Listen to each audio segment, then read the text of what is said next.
Hello guys, क्या हाल चाल है मेरे दोस्तों, मेरे भाइयों। मैं हूं आपका इमरान भाई और आज मैं आपको बताऊंगा इंडियन रेलवे अपडेट के बारे में। अगर आप भी एडवांस बुकिंग करते हैं तो आपको यह नियम जानना बिल्कुल जरूरी है, क्योंकि इस नियम के तहत आप एडवांस टिकट बुकिंग कर सकते हैं और कैंसिल भी कर सकते हैं। आपको पता होना चाहिए कि नए नियम कौन कौन से हैं और क्या क्या चेंजिंग किए गए हैं नए नियम में। अगर आपने 31 अक्टूबर से पहले टिकट कराया है तो यह नियम उस पर लागू नहीं होगा, लेकिन 1 नवंबर से अगर आपने कोई भी टिकट एडवांस बुकिंग कराया है तो यह नियम लागू होगा। तो इस वीडियो को शुरू से लेकर लास्ट तक आप देखते हैं तो मैं आपको बताऊंगा कि यह कौन कौन से नियम चेंज किए गए हैं और कौन कौन से नियम को हटाए गए हैं। इस वीडियो में मैं आपको बताऊंगा कि इस नए नियम से आपको क्या फायदा होगा और क्या नुकसान होगा। और इस वीडियो में मैं आपको यह भी बताऊंगा कि अभी टिकट बुकिंग करने का क्या नियम है, और मैं आपको यह भी बताऊंगा कि जिन्होंने पहले टिकट बुकिंग कराया है उनका क्या होगा। और आपको यह तो जानना बहुत ही जरूरी है कि कब तक आपका टिकट कैंसिल करा सकते हैं और यह नियम किन ट्रेन पर लागू नहीं होता है, यह भी मैं आपको लास्ट में बताऊंगा। इस वीडियो को शुरू से लेकर लास्ट तक देखना है, आपको लाइक करना है, कमेंट करना है और शेयर करना है। दोस्तों, इस वीडियो को शुरू से लेकर लास्ट तक देखने के बाद से आपको पता चल जाएगा कि इंडियन रेलवे के अपडेट के बारे में A to Z इन्फॉर्मेशन। तो दोस्तों, जब हम पहले टिकट बुकिंग कराते थे तो हमें 120 दिन पहले टिकट बुकिंग करने का अनुमति मिलता था,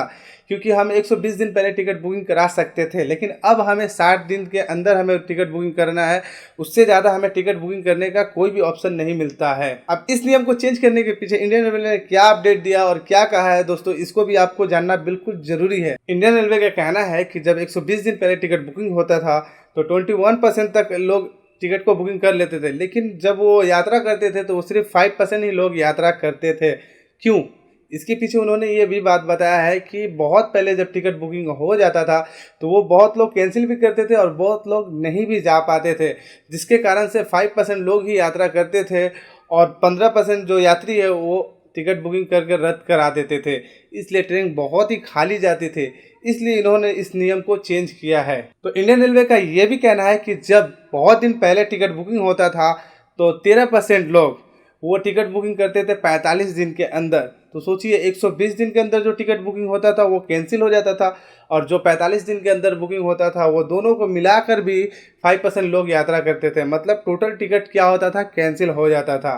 लेकिन अब दोस्तों, जो नियम हुआ है उसे आप 60 दिन के अंदर ही नए नियम के अनुसार आपको टिकट बुकिंग करना होगा और यात्रा करना होगा। अब हम बात करते हैं नए नियम से किसको फायदा होगा और किसको नुकसान होगा।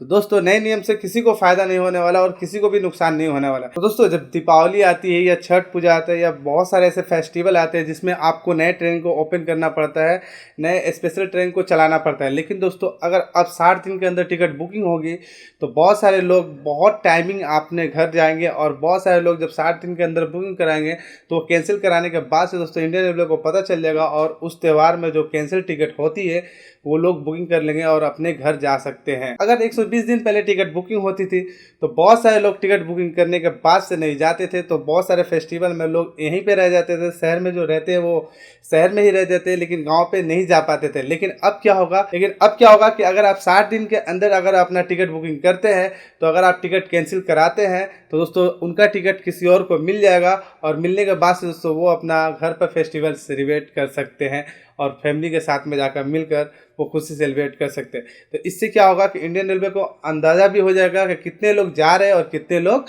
कैंसिल करा रहे हैं।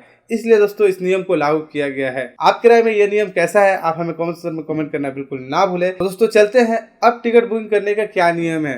तो दोस्तों, अब टिकट बुकिंग करने का सिंपल सा नियम है दोस्तों, आपको 60 दिन के अंदर ही टिकट बुकिंग करना होगा। 25 मार्च 2015 को इंडियन रेलवे ने एक अपडेट दिया था कि 60 दिन पहले जो टिकट बुकिंग होती थी उसे 120 दिन कर दिया गया है। लेकिन अब फिर 2024 में आपको 1 नवंबर 2024 से यह अपडेट चेंज कर दिया गया है, और 120 दिन पहले जो टिकट बुकिंग होती थी उसे अब घटाकर 60 दिन कर दिया गया है। दोस्तों, ये रहा नया नियम। दोस्तों, पहले के नियम में बहुत सारे ऐसे चेंजिंग किए गए थे। पहले 45 दिन भी रिजर्वेशन की टिकट बुकिंग की जाती थी और 90 दिन पहले भी टिकट बुकिंग की जाती थी। लेकिन इन दोनों को नियम को बंद करने के बाद से दोस्तों 60 दिन का नियम जो लगाया गया है वो दोनों को कॉम्बिनेशन का बीच का हिस्सा को इन्होंने दिखाया है कि 60 दिन बहुत ही होता है एडवांस टिकट बुकिंग करने के लिए। तो ये नियम के तहत आपको 60 दिन के अंदर ही आपको एडवांस टिकट बुकिंग करनी होगी। अब बात करते हैं कि जिन्होंने पहले टिकट बुकिंग कराया है, मतलब कि 31 अक्टूबर से पहले जिन्होंने टिकट बुकिंग कराया है उसका क्या होगा। तो दोस्तों, जिन्होंने 31 अक्टूबर 2024 से पहले टिकट बुकिंग कराया है उन पर कोई भी नियम लागू नहीं किया जाएगा। अगर उनका टिकट बुकिंग कराने का 120 दिन की टाइम है तो उन्हें 120 दिन ही दिया जाएगा, लेकिन 1 नवंबर से पहले जो भी टिकट कराया गया था, मतलब 31 अक्टूबर से पहले, बाकी सिंपल सा बात क्या है, तो 1 नवंबर से जो भी टिकट बुकिंग कराएगा एडवांस टिकट, उस पर यह नियम लागू हो जाएगा। अब बात करते हैं कि टिकट कैंसिल कराने का क्या नियम है। दोस्तों, टिकट बुकिंग कराने का सिंपल सा नियम है दोस्तों, अगर आप 60 दिन के अंदर बुकिंग करते हैं तो 60 दिन के अंदर ही आपको कैंसिल कराना होगा, और कोई भी नियम नहीं है, एकदम सिंपल सा नियम है। 60 दिन के अंदर आपको टिकट बुकिंग कराना है और 60 दिन के अंदर आपको टिकट कैंसिल कराना है। ये एकदम सिंपल सा नियम है। लास्ट और आखिरी हम बात कहेंगे कि यह नियम कौन कौन से ट्रेन पर लागू नहीं होते हैं। तो दोस्तों, जो पूजा स्पेशल होता है या जिनका डिस्टेंस टाइम बहुत ज़्यादा होता है, जो महीने में 1-2 बार सफ़र करते हैं, उन ट्रेन पे ये नियम लागू नहीं होता है। जैसे मैं आपको कुछ ट्रेन के नाम भी बता सकता हूँ। तो दोस्तों, जैसे कि एग्जाम्पल के तौर पे ले लीजिए गोमती एक्सप्रेस, इस पर कोई भी नियम लागू नहीं किया जाएगा।